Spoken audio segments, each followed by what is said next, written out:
We've played 2.5 minutes of stoppage time. England trail by 2-1.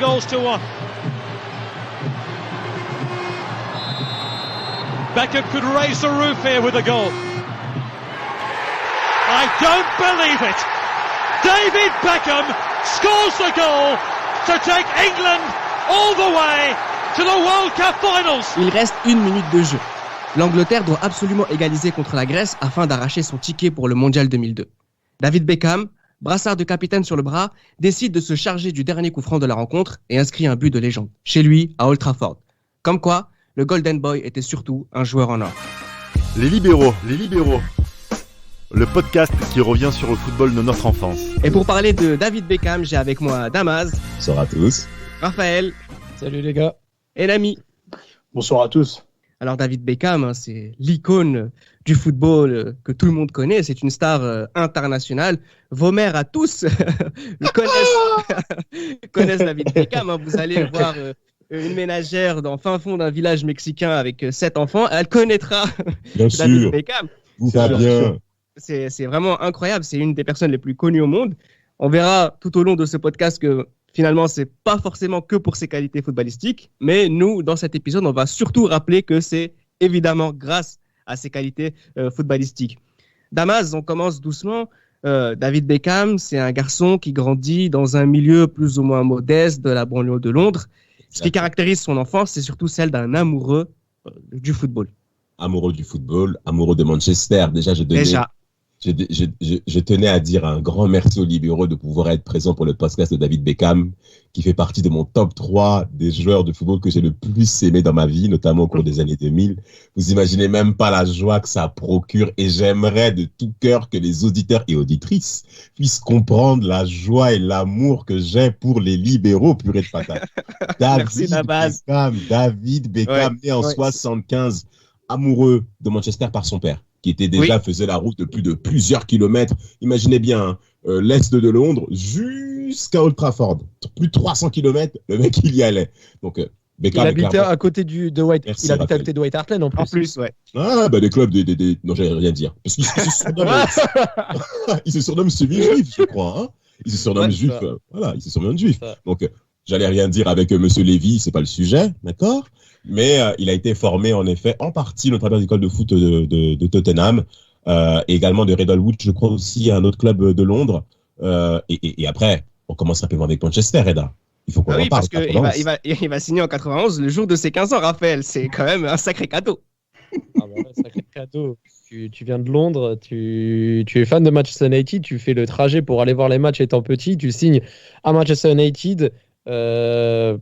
Que quoi de mieux en fait pour entamer une vie d'adolescent prédestiné à être une future star du football de son pays et mondial tout simplement. Donc voilà, il intègre ce club entraîné par l'équipe première entraînée par Sir Alex, mais on ne le sait pas encore parce que Manchester United était en période entre guillemets le football anglais avait subi le drame du Heysel, l'interdiction de jouer en Coupe d'Europe, etc. Mais il va, sans le savoir, il ne le sait pas encore, mais il va faire partie d'une génération dorée et il en sera l'emblème emblématique de cette équipe. Une transition qui va se dérouler, qui va se faire du côté de Manchester United à travers notamment toute une génération Nams qui va gagner cette FA Youth Cup en 92 avec Butt, Giggs et Scholes, et évidemment David Beckham. C'est le personnage peut-être le plus talentueux ou pas forcément, mais voilà, c'est une belle histoire qui commence et quand on sait à quel point elle va être grande, c'est vraiment extraordinaire. Exceptionnel. Exactement. Bon, c'est peut-être pas le plus talentueux des joueurs cités, peut-être pas, oui. Mais il a ses propres qualités qui ont fait le joueur qui est devenu. Et il avait déjà ses qualités étant tout jeune. Tout à fait. Et forcément, il ne laissait déjà pas indifférent. Alors, c'est le 2 avril 1995 qu'il va faire sa première apparition en championnat pour Manchester United. Il aura déjà joué peut-être des matchs de coupe. Il avait été aussi prêté du côté de Preston North End quelques mois. C'est le début d'une histoire formidable et ça commence aussi très bien. Raphaël, on a tous ce but en tête en août 96 contre Wimbledon avec cette gestuelle qui va l'accompagner toute sa carrière. Bah, moi, tout simplement, c'est mon premier souvenir que j'avais vu dans les vidéos, parce que bon, j'avais 3 ans à ce moment-là. Oula. Et c'est mon premier souvenir de David Beckham quand il fait ce lob à 55-60 mètres contre Wimbledon. Je crois que le match menait 2-0 et le gardien Neil Sullivan qui s'était avancé. Mais moi, ce qui m'a calé sur le but, c'est le lob, mais le goal. Il est dos à l'action, je crois, quand le ballon rentre. Il n'est pas concerné. Il n'est pas concerné. Il n'est pas concerné. J'ai pas compris. Et encore aujourd'hui, je comprends toujours pas comment le gardien a pu tourner le dos au ballon alors que. Alors, c'était trop drôle. Mais bon, oui, c'est sûr que c'est ce but qu'il a révélé au football anglais parce que forcément, ça a marqué et il a montré son signe. Voilà, je suis David Beckham et je suis capable de mettre ce genre de but. Et voilà, je vais faire les choses comme il se doit. Et comme l'a dit. Depuis son côté droit, Damas. Ce fameux côté droit. Le fameux côté droit. Alors, ce qui est intéressant à signaler, c'est que Ferguson, quand même, fait confiance à cette génération dont on parle, les Fergie Fledgins, avec Nicky Butt, Paul Scholes, Ryan Giggs, le Gallois, et les frères Neville, qui correspond à cette nouvelle dynastie qui vont régner en Angleterre, qui avait certaines critiques, notamment au tout début de la saison 95-96, après leur défaite face à Aston Villa, un ennemi héréditaire de Manchester. Beaucoup de personnes ont critiqué ça et Ferguson les a fait confiance. Et concrètement, ce but de David Beckham, c'est le lancement, même propos de Ferguson, c'est le lancement de la Beckhamania. On a commencé à voir un joueur anglais. Et ce qui est intéressant pour les Anglais, parce que il fallait quand même une nouvelle star, il fallait quand même annoncer l'avenir. Et David Beckham se caractérisait par rapport au style de joueur qu'il était, également par rapport à ce personnage. Très rapidement, on a les amoureux, les anciennes stars de Manchester, les figures emblématiques, Ryan Giggs et Nicky Butt, mentionnaient déjà que David Beckham se préparait au niveau de son physique, de son accoutrement. Il a rapidement compris le côté marketing, David Beckham. Et même par son style de jeu, il s'est caractérisé au-delà de tous les autres joueurs. On a souvent l'image du joueur anglais, un peu rustre, un peu dur, qui aime aller au combat. Mais David Beckham, à ce niveau-là, il se démarque de tous les autres. Et sans compter l'élément majeur de cette saison, en tout cas de cette saison-là, c'est Monsieur Eric Cantona. Cette génération. Ah là là, mais cette génération. Le chaperon, mais concrètement, le mentor, c'est Eric Cantona. Il y a, je cite avant de donner la parole, David Beckham disait, j'avais marqué un très beau but, et Cantona est venu me saluer par rapport à ce but-là. Mais Beckham a dit que même la congratulation que m'a donnée Cantona était plus importante que le but lui-même. C'est pour vous dire à tel point que David Beckham était beaucoup plus impressionné par la personne Cantona que de tout le reste. C'était concrètement celui qui a lancé cette domination anglaise et caractérisé par David Beckham. Il a adoubé. Et en plus, il marque en finale, il lui fait marquer en finale de Cup contre Liverpool en 96 sur son corner, au passage. Donc, il y avait déjà cette connexion entre les deux. Déjà. 96, où la saison durant laquelle Manchester United va faire un doublé. Et ils vont être champions aussi en 97. Et ce qui est intéressant avec cette anecdote que tu viens de dire, Damas, Nam, c'est qu'il y a vraiment un moment donné où il y a un passage de relais entre la génération Cantona et celle qui va être celle de David Beckham. Exactement. Cantona, c'est un peu celui qui les a adoubés, en particulier Beckham. Il les a adoubés, c'est le passage de témoin. Et c'est justement une génération qui a réussi à s'imposer très très jeune, et en étant très mature. Et c'est une génération qui n'a jamais cessé de gagner, d'avoir faim. Et surtout aussi, quand on parle de Beckham, on pense au numéro 7. Ce numéro 7 est très important. Ce numéro 7 porté par George Best, puis Eric Cantona, et ensuite par David Beckham. Yes. C'est un numéro très spécial dans ce club. Et justement, si on lui passe ce numéro-là, c'est que c'est un joueur très spécial. Et il l'a démontré. Tout à fait. Alors, ce joueur spécial qui va, en fait, il n'est qu'à ses débuts dans sa carrière, puisque le point d'orgue de sa carrière, notamment du côté de Manchester United, Damas, c'est cette saison 98-99. Extraordinaire. Excuse-moi d'avoir coupé la parole. C'est ce que j'allais dire le mot extraordinaire aussi. Bon, on se rejoint largement là-dessus.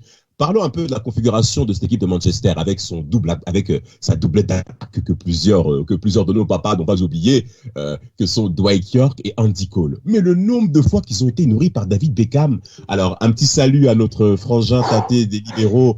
Il y avait une vidéo à l'époque sur YouTube qui retraçait le nombre de passes décisives de David Beckham au cours de toute la saison 98-99. On dépassait les 30, Nams. C'est énorme. C'est énorme. Non, c'est exceptionnel. Ce qui est intéressant à mentionner, c'est le niveau de régularité dans le très très haut niveau de David Beckham. Pas seulement cette saison 99, mais c'est entre 97 et 2002. Franchement, Beckham, non.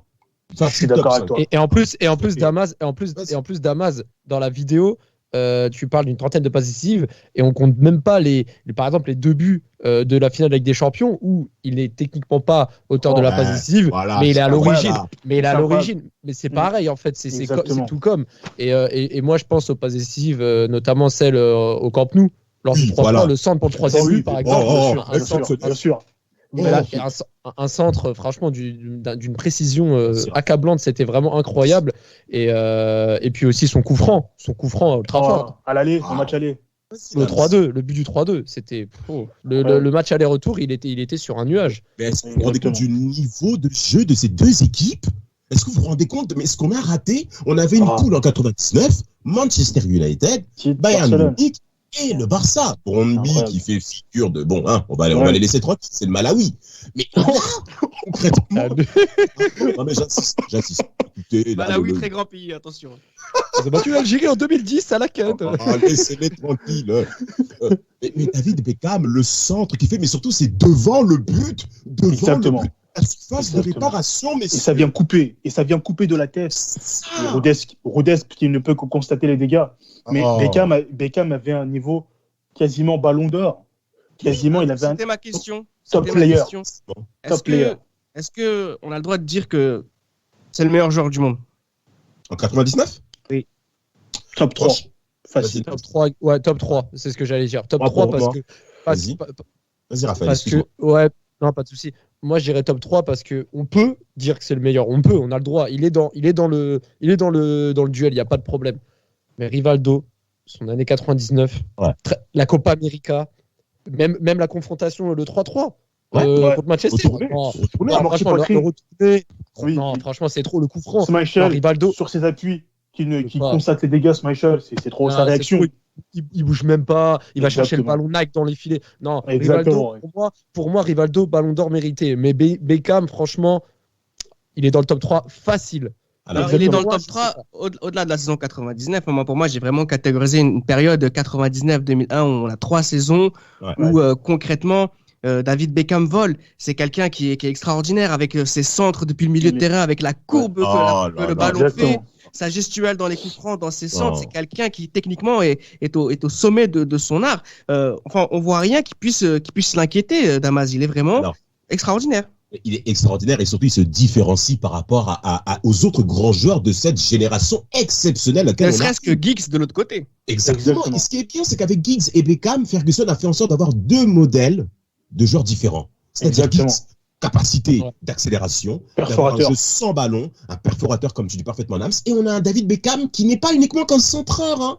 Il ne faut pas uniquement voir comme un centreur. Beckham est quelqu'un qui sait casser les lignes en travers d'un contrôle orienté vers le but. C'est très intéressant d'avoir ce genre de modèle, mais également au travers d'une passe en profondeur qui vient détruire tout un système défensif. Et Ferguson le dit plusieurs fois, David Beckham était un joueur qui voyait les choses en avance. Très intelligent. Mais Nam, si tu veux continuer, vas-y, je t'en prie, papa. Oui, ce joueur n'éliminait pas son adversaire direct. Il n'en avait pas besoin. Parce que, comme Damas dit, il lisait, il comprenait le jeu. Beckham, c'est un joueur, vous savez, on le dit souvent surcoté, pas dribbleur, il n'avait pas besoin de ça. Il connaît ses qualités. Il sait comment pourvoyer en ballon ses attaquants. Il sait comment jouer avec Gary Neville, son latéral qui était derrière lui. Il savait jouer, il comprenait le football. C'était vraiment un milieu latéral. On va dire que Giggs, il avait le profil ailier. Mais Beckham avait le profil milieu latéral. C'est-à-dire que je peux prendre mon couloir sans forcément aller sur la ligne de touche, sur la ligne de corner, mais j'en ai pas forcément besoin d'aller jusque-là. Je connais ma zone de travail, et je performe. Exact. Il savait faire ça à la perfection. Exact. Il faut le mentionner. Oui, vas-y. Et il faut aussi le mentionner parce que tu le disais bien, Nams, il était milieu excentré droit, mais ce n'était pas un ailier comme on peut le voir aujourd'hui. C'était un vrai milieu de terrain de métier qui était coté, à plat. Mais qui mais qui participait à l'entrejeu. C'est-à-dire que il n'était pas là pour perforer les défenses, il était là pour récupérer, basculer, casser des lignes, avancer aussi, progresser vers le sens du terrain, dans l'axe, sur le côté. Mais son but, c'était pas de grappiller 30 mètres sur une accélération. Non, c'était vraiment Ouais. Excuse-moi de te couper. Est-ce que vous vous souvenez de l'action de David Beckham en 2003 face à Chelsea, le 2-1 en Première Ligue? Beckham fait un centre exceptionnel comme d'habitude, et qui récupère le centre, c'est Paul Scholes qui met une tête d'une force. Mais pourquoi on parle de Paul Scholes? Parce que dans le système mancunien, on a un Paul Scholes qui perfore également, qui joue le rôle de numéro 8. On parle de Frank Lampard, de Steven Gerrard, tous ces cocos là.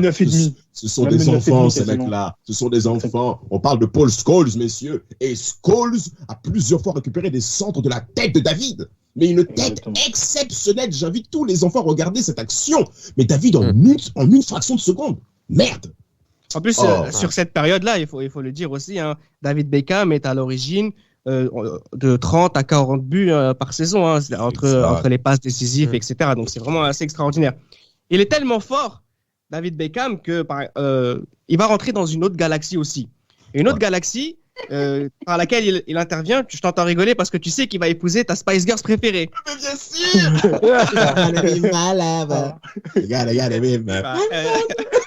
Non, mais, si tu conjugues ce niveau extraordinaire qu'a David Beckham, la reconnaissance de ses pairs et des amoureux du football anglais, avec cette vie, on est dans les années 90, hein, quand il se marie 99, par la suite, les Spice Girls, c'est quelque chose. Il rentre dans une autre galaxie où tout va bien pour lui.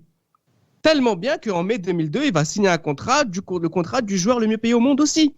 Donc ça veut dire qu'on va rentrer dans une période, Raphaël, en 2001-2003, où, il faut le dire ça aussi, on est plus vers l'icône que vers le footballeur extraordinaire. Voilà, on parlait jusqu'à 2001-2002 d'une star du foot. Là, ça devient une star tout court. Ça devient une personnalité people qui se marie. En fait, c'est vraiment un mariage avec la Spice Girl. On l'appelle après le Spice Boy. C'est vraiment le mariage parfait et il faut avoir les nerfs solides pour tenir cette cadence. Donc, on verra par la suite dans les années qui vont suivre qu'il a un peu laissé de côté. Je dirais pas laissé de côté, mais on va dire qu'il a mis un peu plus en avant son côté starification mondiale à côté de ses performances sportives, bien qu'elles soient toujours bonnes. Mais en tout cas, à ce moment-là, Beckham, c'est plus qu'une icône du football. C'est vraiment une icône tout court. Toutes les mamans, toutes les filles, tout le monde le connaît en fait. Et c'est ça. Et en plus, il brille sur sa Coupe du Monde 2000, enfin sa Coupe du Monde 2002. On y reviendra où il a, on va dire, une résurrection par rapport au passage de 98. Mais en tout cas, oui, Beckham, c'est une icône et il l'assume totalement, notamment par son choix en 2003 de rejoindre une certaine écurie que je ne citerai pas. Du côté pas maintenant en tout cas, mais s'il y en a un qui a du mal avec ça, Nams, c'est Ferguson. Il sent qu'il perd son joyau, son bébé qui lui file entre les doigts. Exactement, il était en train de façonner un joyau, un prodige, un joueur fondamental, un joueur d'exception qui pouvait marquer l'histoire de ce club. Mais justement, il sent que justement l'investissement de Beckham commence à vraiment baisser et qu'il n'a plus vraiment la tête au football. Et justement, il perd patience, il commence plus ou moins à perdre patience. Il ne sait plus comment gérer le cas Beckham. Parce qu'il y a le joueur de foot et l'icône, sauf que l'icône prend de plus en plus de place. Tout à fait. Et justement, ses prestations en pâtissent. Voilà, exactement. Et ses prestations en pâtissent. Alors, il y a ce fameux épisode du 15 février 2003 où vous avez Fergie qui tape dans une chaussure et cette chaussure tape sur David Beckham. Ça, c'est plus un accident. Non, c'est un accident. C'est un accident, mais il est révélateur de quelque chose. Exact. À l'époque, on parlait, un des deux doit partir. Si vous me permettez, justement, c'est révélateur de ce qui s'est passé aussi pendant ce match-là contre Arsenal où il avait au marquage, il avait sur son côté, donc il y avait 2-4-4-2, il avait sur son côté Sylvain Huttard et justement il trottinait. Alors qu'habituellement, Beckham, c'est un joueur qui courait, quoi. Il allait. Oui, il court. Il n'était pas avare. Il n'était pas avare d'effort. Et justement, il n'est pas revenu. Il a mis du temps à revenir. Il est revenu en trottinant. Et justement, il y a eu but sur cette action-là.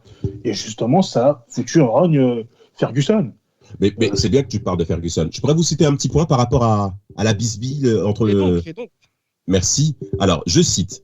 Il n'a jamais été un problème jusqu'à ce qu'il se marie. Il travaillait avec les entraîneurs de l'académie la nuit. C'était un jeune garçon fantastique. Se marier dans cette scène de divertissement a été une chose difficile. À partir de ce moment, sa vie était et il ne sera jamais le même. C'est une si grande célébrité. Le football n'est qu'une partie. Propos d'Alex Ferguson pour le mariage de David Beckham. Alors, c'est quand même important qu'on le parle. David Beckham, c'est le fils spirituel, l'un des fils spirituels de Sir Alex, de papa Sir Alex Ferguson. Et en effet, ce mariage a entravé sur la vie, concrètement, de David Beckham.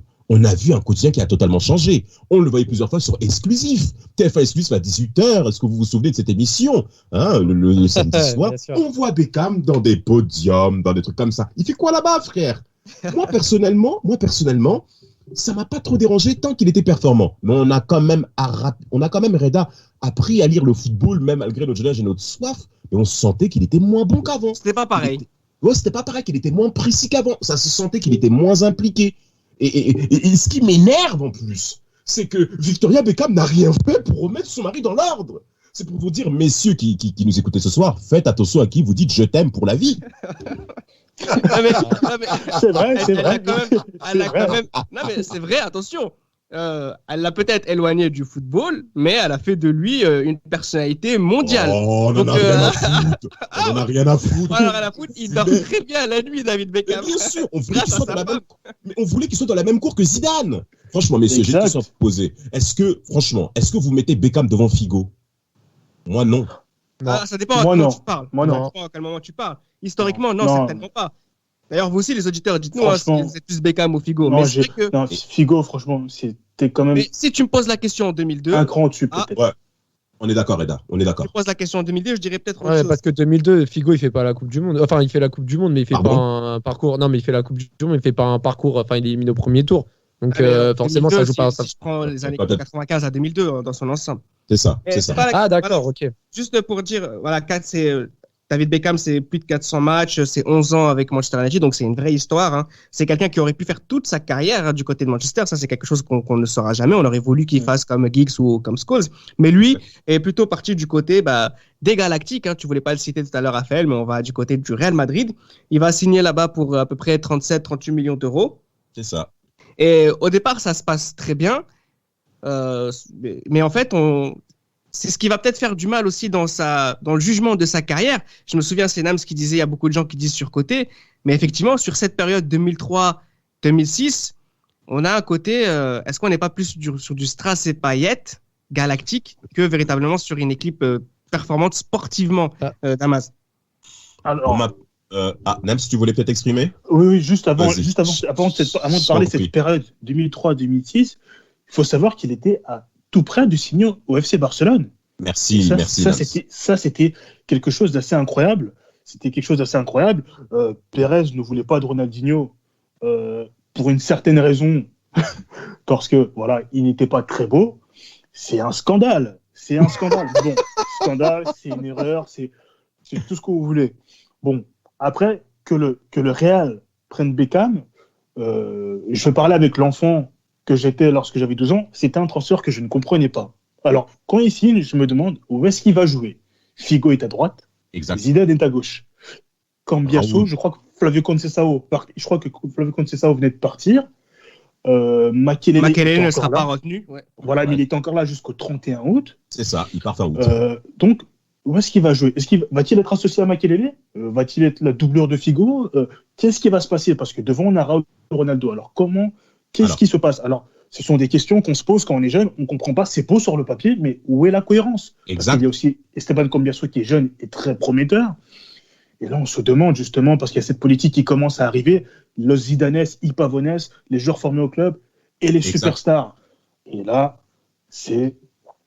Nams, pour reprendre la suite de tes propos, Beckham a un allié de poids dans le staff du Real Madrid, Carlos Queiroz. Exact. Carlos Queiroz, qu'il a connu avec sous Sir Alex Ferguson, qui était dans le staff de Sir Alex Ferguson, arrive au Real Madrid, et on se dit que Beckham va avoir une certaine assise, malgré le fait qu'il y ait en effet ce conflit de terrain par rapport à qui va jouer à quel endroit. Alors David Beckham va rapidement s'adapter et prouver qu'il est un grand joueur d'équipe, notamment de la part de la bouche de Luis Nazario de Lima, dit Ronaldo, qui va dire qu'on savait que Beckham était très bon, mais en termes d'esprit d'équipe, il nous a véritablement surpris. Et Beckham a montré qu'il savait s'adapter, même dans un milieu de grandes stars. Il y avait des stars à Manchester, mais il sortait du cocon de Manchester. Il sortait du coq qu'on appelait Sir Alex Ferguson.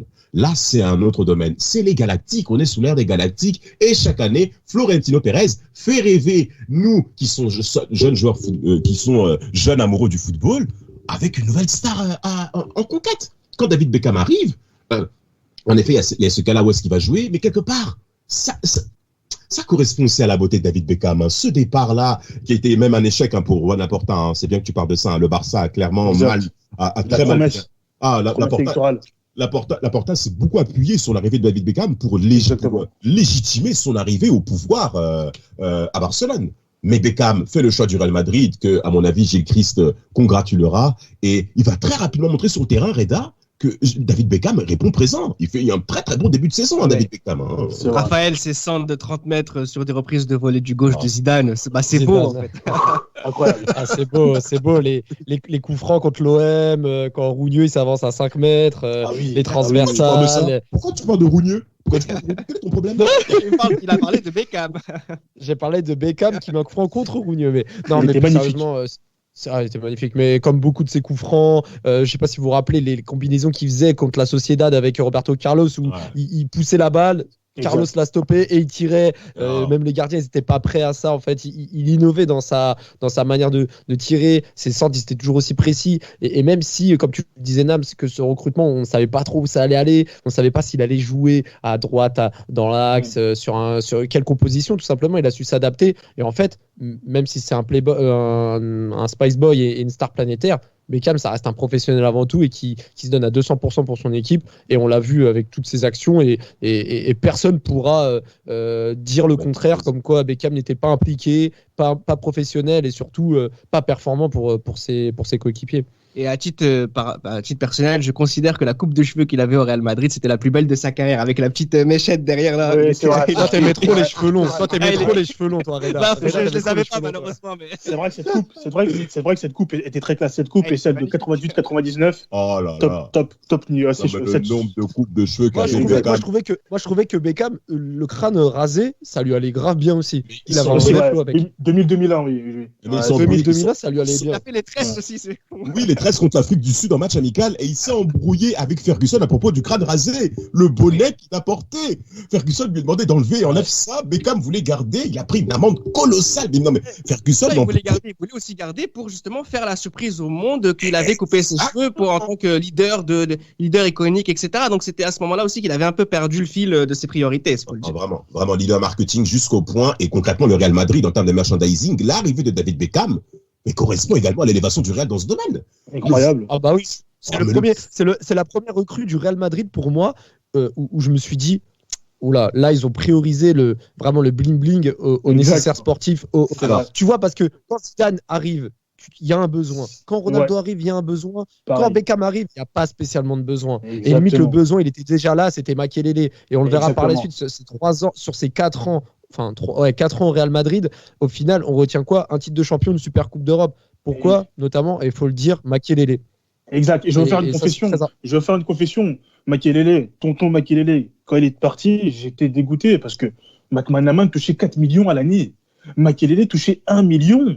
C'est scandaleux. Il voulait son augmentation parce que Makelele, c'est 2001, titre de champion d'Espagne. 2002, Ligue des Champions. 2003, titre de champion d'Espagne. Il est indispensable. Et des fois, il jouait tout seul devant les défenses. Exact. Et devant lui, il y avait Zidane, Solari, Figo, Raúl, Ronaldo ou Raúl Morientes. Ah, mais c'est bien. Comme j'étais trop content qu'il rejoigne Chelsea. Il allait rejoindre son pote Saï. Oh, j'étais trop content. Il tenait l'équipe tout seul. On disait que c'était un joueur qui faisait des passes latérales, mais non. Ça aurait été intéressant de le voir jouer avec David Beckham. Exactement. Ah oui, exactement. Oui. Ça aurait Exactement. ça aurait été, moi, Ça aurait je pense été même logique. complémentaire, hein. Ça aurait été même complémentaire parce que Beckham Sportivement. sait jouer milieu central. Exactement. Beckham sait jouer milieu central. Alors, c'est intéressant de parler de cette première saison parce que le Real Madrid se casse la figure lors de la période décisive. En Exact. 2004, Monaco, on ne sait toujours pas comment, a réussi à passer. Les médias français ont fait une publicité sur la qualification de Monaco face au Real Madrid qui n'était clairement pas concerné. Je ne sais pas si vous vous souvenez, mais ce Real Madrid-là aurait dû les Ce que Zidane frapper. avait dit à Julie, oui, ce que Zidane avait dit à Julie, on est à la rue à la mi-temps. On est À la rue, tu vois. à la mi-temps, oui, bien sûr. Mais bien même sûr. psychologiquement, avant le match, si vous vous souvenez du match retour, nous on voyait Figo faire des courses dans les rues de Monaco, il achetait des Exact. habits, il faisait des photos, Beckham, on le Ah sait oui. très bien, le Spice Boys dans tous les sens. Mais fin de saison, Beckham n'est pas bon. Beckham n'est pas bon et le Real se casse la figure. Et Le en Real- plus, absent à Monaco, suspendu contre Monaco au retour. Tout à fait. Ça coûte cher. Et Alors, concrètement, Valence est on va- champion. On va essayer d'accélérer un petit peu parce que ce qu'il faut aussi ne pas oublier du côté du Real, c'est qu'il va signer un contrat pour vivre son rêve américain qu'il attendait depuis très longtemps, mais il va quand même rester au club pour finir champion la saison 2007 Damas. C'est très simple, cette période-là. Il faut qu'on en parle. Fabio Capello arrive au pouvoir. OK? Enfin, au pouvoir. Enfin, c'est le Real Madrid, donc vous comprenez. Il arrive au coaching et Capello est très dur avec le staff. Hein. Il veut remettre les choses en ordre au niveau de la condition physique des joueurs du Real Madrid qui, en 2005-2006, était vraiment pâteau. Ronaldo, pratiquement mis sous placard. Cassano, je ne compte pas sur Cassano. Définitivement, c'était les propos de Capello. Et, en plus, en arrivant sur monsieur David Beckham, il remet en cause la condition physique et surtout l'attrait de la motivation de David Beckham après cette signature, Eda. Janvier 2007, Beckham signe avec Los Angeles, j'allais dire Lakers, Galaxy. Los Angeles, un petit coucou au team Duncas pour le Los Angeles, j'allais dire Lakers, mais c'est les Galaxy, avec Alexis Lalas en tant que directeur sportif, ancien joueur de l'équipe américaine USA. Et concrètement, Capello le prend très mal. On compte plus sur Beckham, on le met sur le couloir, on le met sur le côté. Il pourra rester avec nous dans l'équipe, mais concrètement, Beckham, on le met au placard. Et Beckham nous surprend et montre qu'il est un grand joueur. Ouais, Alors, contre l'anecdote Raphaël. contre. Vas-y, Raphaël. Ouais, excuse-moi. Je te disais, je disais, tu fais bien de parler du passage de Capello parce qu'on se rappelle le 13 janvier 2007, Capello il déclare que Beckham il aura joué son dernier match contre le Real, son dernier match pour le Real Madrid et que il allait s'entraîner avec l'équipe mais il pourra plus jouer, etc. Il comptait plus sur lui et que finalement après quelques circonstances, des blessures, etc. Il l'aligne à la surprise générale contre la Sociedad et qui te sort un coup franc de 30 mètres. Oh là là. Là, tu te dis, ok, le mec, tu te dis, le gars, ok, le gars, il est humilié sur la place publique parce que c'est quand même un des galactiques, etc. Mais il reste Le professionnel. mec, il compte pas sur lui, il revient, c'est professionnalisme à fond la caisse, un mental professionnalisme et talent, évidemment, pour mettre ce genre de but. Mais franchement, incroyable. C'est là où tu te dis, malgré tout, ce qu'il a vécu les dernières années, Grand monsieur. star, monsieur. etc. Le gars, il a pas oublié ses principes sportifs de très haut niveau et chapeau. Alors, on n'a pas beaucoup parlé du David Beckham avec l'équipe d'Angleterre, mais rassurez-vous, chers auditeurs, puisque on va vous proposer un podcast très bientôt sur les Three Lions, sur cette période-là, qui, à mon sens, Beckham est assez représentatif de ce qu'ont été les Anglais sur cette période-là. On va en parler quand même 2 minutes dans ce podcast. Concrètement, Nams, David Beckham, c'est la représentation de ce qu'a été l'Angleterre sur cette période, c'est-à-dire énormément de talent, énormément de projecteurs dessus. Mais voilà, des cartons rouges, des petits éclairs de génie par-ci, et puis des déceptions par-là. Exactement, des déceptions. Il s'est fait avoir par Diego Simeone, il était très jeune. 98. Il a réagi, voilà exactement, il a réagi alors qu'il n'aurait pas dû réagir. Huitième de finale de Coupe du Monde. Derrière, il est énormément critiqué, il reçoit des menaces de mort. Bien sûr. C'est très dur ce qu'il traverse. Non, et justement, lors de cette période, c'est dans la difficulté où il devient vraiment monstrueux. Cette période-là, il est vraiment très fort. Oui, notamment le but dont on parle, le but qu'on a mis en intro de ce podcast-là contre la Grèce. Qui le fait, en fait, c'est un pardon aux supporters anglais. Exactement. Vous savez, il y avait un tweet où ça comparait Juninho et Beckham. Et moi, je disais justement, Beckham, c'est l'homme qui des deux corners contre le Bayern, l'homme qui a fini deuxième au Ballon d'Or en 99 et l'homme qui a posé le ballon Old Trafford dans les arrêts de jeu contre la Grèce. Oh. C'est cette pression, c'est incroyable. S'il a raté ce coup franc, qu'en aurait-il de la suite de sa carrière? Tout à fait. Qu'est-ce qu'on aurait dit sur Beckham? Parce qu'il faut avoir un mental incroyable. À ce moment-là, tu es seul, tu poses le ballon, tu es seul, mais ce mental qu'il faut avoir en 2001, parce que non seulement il est qualifié, mais il se passe aussi quelque chose lors de cette saison, lors d'un Manchester United Deportivo La Corogne. Oui. Vous savez, cette relation entre Vérone et Beckham qui apparemment ne s'appréciait pas. On parlait d'un complot à l'époque entre Aldo Ducher qui joue au Deportivo La Corogne et Vérone. Exactement, les deux qui sont argentins pour blesser Beckham, pour ne pas jouer le fameux Argentine-Angleterre lors de la phase de poule de la Coupe du Monde 2002. Tout à fait. Il revient à temps, l'Angleterre gagne, but sur penalty. Comme quoi le karma. Et comme quoi le karma, parce que exactement. Ouais, qui est-ce qui marque? Beckham qui marque et Vérone qui fait franchement peut-être l'une des pires prestations pour un joueur argentin dans une Coupe du Monde. Et il faut le dire incroyable. Parce que sa première mi-temps, c'est trop. Bon bref, mais en tout cas pour revenir sur le coup franc, franchement je tenais à en parler, mais vraiment quand il mentionnait, je cite, c'était le moment de tirer un trait sur 4 années de douleur, d'amertume et de haine. C'est-à-dire qu'il parlait parce que Sheringham voulait tirer, il lui a fait comprendre que papa, c'est moi qui vais tirer, je suis à la maison, c'est moi le tireur de coup franc, je vais marquer. Et il a cité que voilà, les gens pouvaient voir combien cela signifiait pour moi, je cite, pour moi de jouer pour mon pays, le but a juste été la cerise sur le gâteau, comme si tous les doutes qui subsistaient à mon sujet en tant que joueur et en tant que personne avaient disparu en un instant. Et je savais que l'un des chapitres les plus difficiles de ma vie avait pris fin, j'étais enfin pardonné. Devant son public, devant son cop, avec le coup franc, le goal qui bouge pas, et comme tu as dit, c'est un coup franc, c'est même pas le coup franc d'une carrière, en fait c'est le coup franc d'une vie. Et franchement, il n'y a aucun mot pour décrire ce... Même aujourd'hui, en revoyant ce coup franc, j'ai des frissons comme si je le voyais en direct. Et la célébration, et tout. Exactement, ce coup franc, j'en parlerai à mon fils, je lui dirais, regarde. Mais tu peux... Non, mais est-ce que le coup franc de Roberto Carlos contre la France et le coup franc de Beckham contre la Grèce? Est-ce que vous vous souvenez de la joie que vous avez pu avoir dans vos cœurs en étant enfant? C'est ça l'esprit des libéraux. C'est de nous rappeler ces moments les plus profonds qu'on a vécu au travers de nos héros. Et Beckham en fait partie. On parle d'un joueur qui a marqué 3 buts en 3 phases finales de Coupe du Monde. Concrètement, moi je vous dis la vérité. En 2002, c'était un match un vendredi, début d'après-midi. J'avais cours à Évariste-Gallois, à Nanterre, un collège de zone ZEP, ok?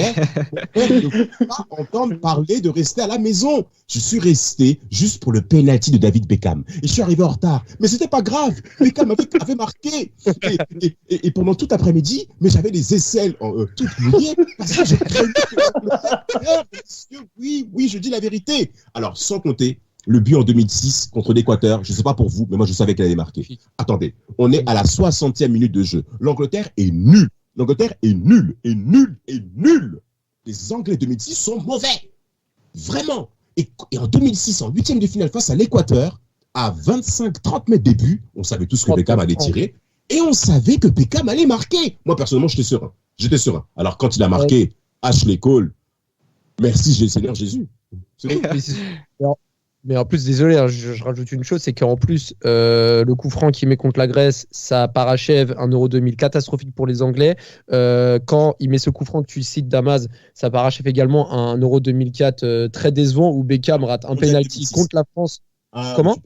Oui, mais c'est après l'Euro 2004 où il rate son penalty contre Barthez. Il rate également son penalty en séance de penalty. Portugal.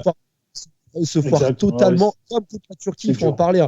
Quand il rate son penalty contre la Turquie, où il tire au-dessus de la même manière, on sait pas pourquoi. Alpaï qui vient se moquer de lui, justement, qui vient se moquer. Tout aussi. Mais c'est pour ça que Beckham a toujours su rebondir des échecs de sa nation où il était aussi à l'artisan. Et c'est là aussi où il est capable de rebondir sur des exploits personnels en compétition internationale. Et encore une fois, chapeau.